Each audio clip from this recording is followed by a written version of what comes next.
All right, this is problem 4.7, and it is on page 190. Oh, my camera is recording correctly. I didn't hear a beep. A hand truck is used to move a compressed air cylinder. Knowing that the combined weight of the truck and cylinder is 180 pounds, determine A, the vertical force P that should be applied to the handle to maintain the cylinder in the position shown, and B, the corresponding reaction at each of the two wheels. Now looking at this, how many of you think that, well, there's a 180 pound cylinder, then we're going to have to pull up with a load P equal to 180 pounds. How many people think, why not? That's the whole point of a hand truck, isn't it? So that you don't have to do that. That's the reason for having a hand truck that looks, something like this. The angles won't be very good, but you'll get the idea. Where we're applying a force P so that this heavy cylinder, which has a weight of 180 pounds, let's say W equals 180 pounds. You don't have to apply 180 pounds. Why? Because the floor is going to apply some. The floor is going to help you out here, right? So let's call this reaction R. Now, should I have a horizontal and vertical component to the reaction at the wheel? Nobody answered, so you ought to go back to whatever page that was where I told you to put a tab and ask the question, does that wheel have a horizontal reaction? No. That's the whole point in putting a wheel there, right? Probably you began to be confused and you thought, well, wait a second, if I was holding this, won't it want to kind of roll? So isn't there some kind of force horizontally holding? Yeah, sure, but that's applied up here, not down there. If you're holding something like this, you'll feel. Anyway, we'll talk about that later. So right now, we just need to figure out how much load P is required. Now they gave us some dimensions. They told us that this angle is a 60-degree angle. I'm going to call that theta. And don't tell Webster. I'm going to go across that dimension. Sorry. And 18-inch spacing from P over to the weight. They've given us a little bit of a geometry problem here because the cylinder's center of gravity is 22 inches off the tongue, it looks like. It looks like that tongue goes right through the center of the wheel, and actually it's not 18 inches between those two. I'm wrong. We can make Webster happy again. It's actually between the wheel and P. Again, my drawing's not very good because in their case, they've got the wheel in behind. Yeah, I guess I got to change it again. One more time. Let's put the wheel where they've got it more back here. There we go. So there's our reaction. Okay. And then from the center of the wheel up to the center of the cylinder, that dimension is given as 10 inches. Basically, we need to find P. How do you suggest we go about this? Well, if you sum forces in the horizontal direction, let me show you the x direction. There's x, there's y. That's an easy one. There are none. No forces in the horizontal direction, right? If you sum forces in the vertical direction, well, we got R acting and we got P acting. R plus P minus the weight has to come out to 0. Of course, the weight's 180 pounds. So we've got one known and two unknowns. Can I use this one equation to solve for those two unknowns? No. You need one equation for each unknown. Summing forces in the horizontal direction didn't help me much. Summing forces in the vertical direction at least gives me one equation that relates R and P. The sum of R and P must be 180 pounds. That's the whole point for doing this. What other equation am I missing?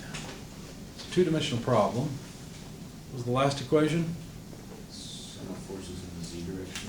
Oh, that's out of the board. This is a two-dimensional problem. There are no forces. So that's an easy one, too. Sum of forces in the z direction equals 0. All right. We need to sum the moment, right? We need to sum the moment. In other words, we'll have to sum moments about some arbitrary point. We can choose whatever point we like.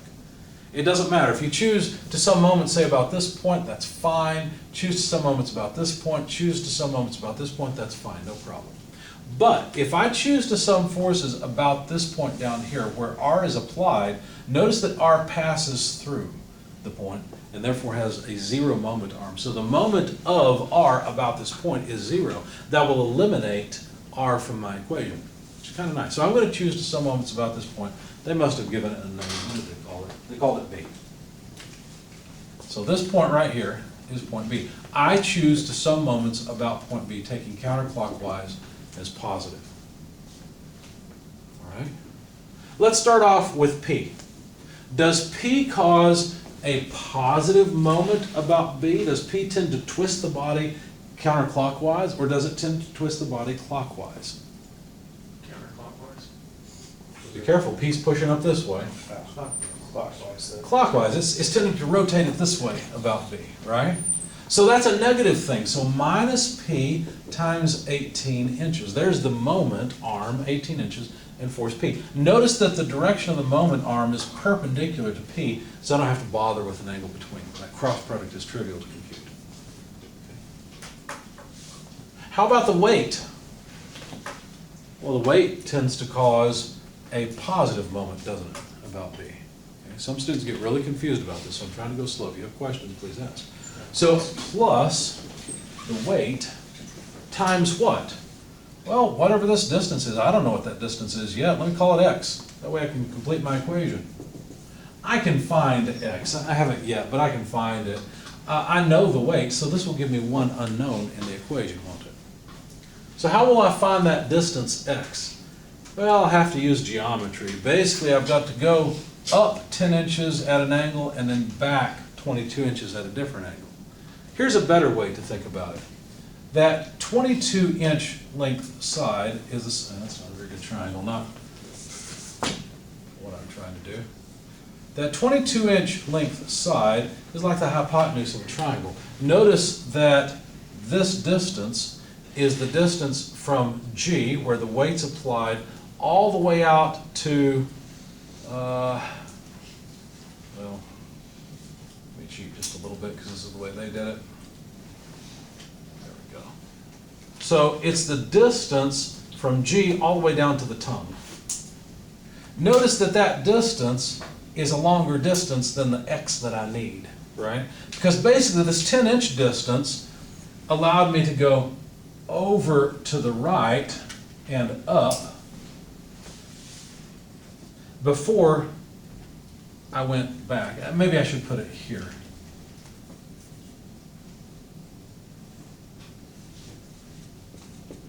You see what's happened? I'm trying to go from here over to here. The way I'm doing it is going over to the right and then back.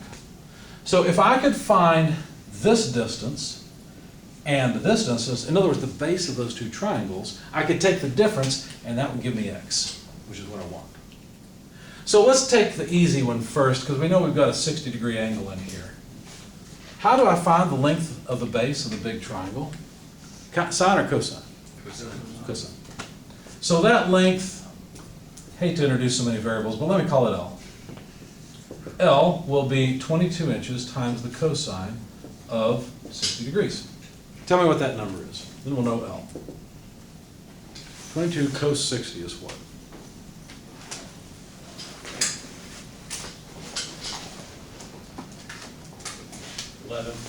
11, perfect. Now we need to find the length of the base of this little bitty triangle. The problem is we've got to figure out where the 60-degree angle is. Notice that this line and this line are perpendicular to each other. See that? So what does that tell you? Well, it should tell you that the angle here is 60 degrees. 120 degrees in total. Well, you're thinking of all the interior angles of all the triangles, right? True, the sum of the interior angles actually would not be 120, it'd be 180, right? I think that's what you were thinking of.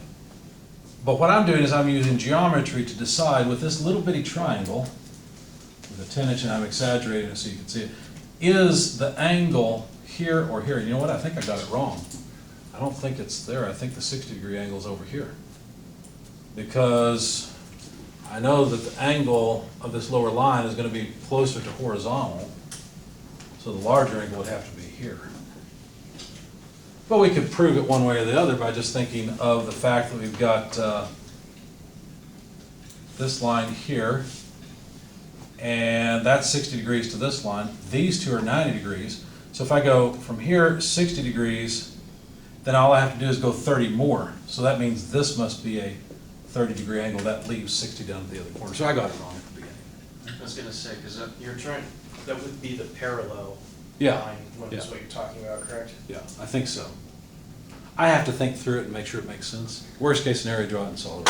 But wouldn't, so with the parallel, wouldn't the opposite side be, like, if you continued, it would be? I think what you're thinking about is, go over here and you got a 60-degree angle here. Is that Yeah. what you're thinking of? Yeah. Opposite interior angles, I think it's called. Yeah. Yeah, I don't know how that helps me here. Maybe it does. I don't know. I'd have to think about it.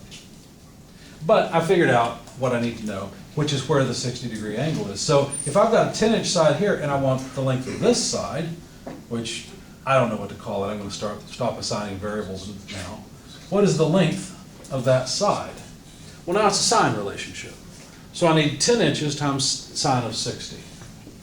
10 inches sine of 60 degrees. What does that come up to? 8.66, or you could just do 9 to round it. 8.66 doesn't round to 8.9. Oh, 7? 7, sorry. Yeah, That's all right. 8.7. How about that? Yeah. I assume it goes on forever. So it's interesting, my drawing's not to scale, right? We move from here to here 11 inches, and then we have to move back from there to there by 8.66 inches. So there's not a whole lot of x left. Basically, the x distance that I want would be 11 inches minus 8.6 repeating inches, right? So whatever that is. Let's see, 2.3 repeating, is that right? Am I thinking right? Okay.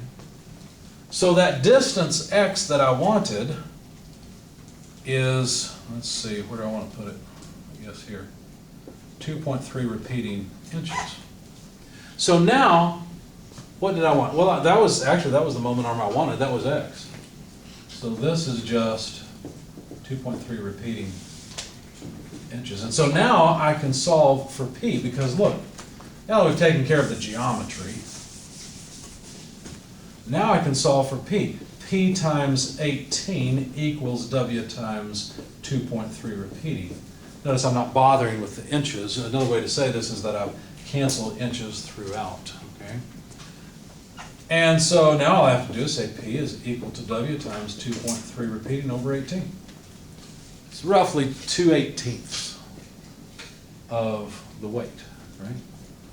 Well, I don't know about you, but that sounds like this cart's pretty handy. I don't have to lift 180 pounds.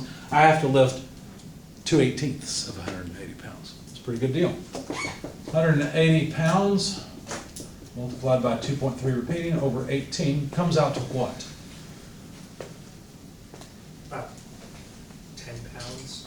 I'm rounding quite a bit. It wouldn't be 10, because 180 over 18 would be 10. Would be 10, wouldn't it be 23? 23, Type. yeah, 23 pounds. Yeah. 23.3 repeating if you want it.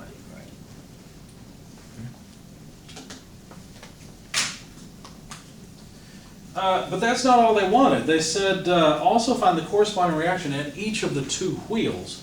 Well, this reaction that I've drawn here, this R, that's kind of been obliterated, there it is again.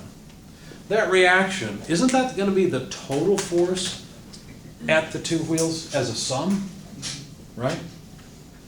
Assuming that the cylinder is centered on this cart, half of that load is going to be on one wheel, the other half on the other. So this reaction I'm solving for from the sum of force equation, where the reaction equals the weight minus load P, that reaction really is the reaction from the sum of the two wheels, and only half of it goes to one wheel and half goes to the other.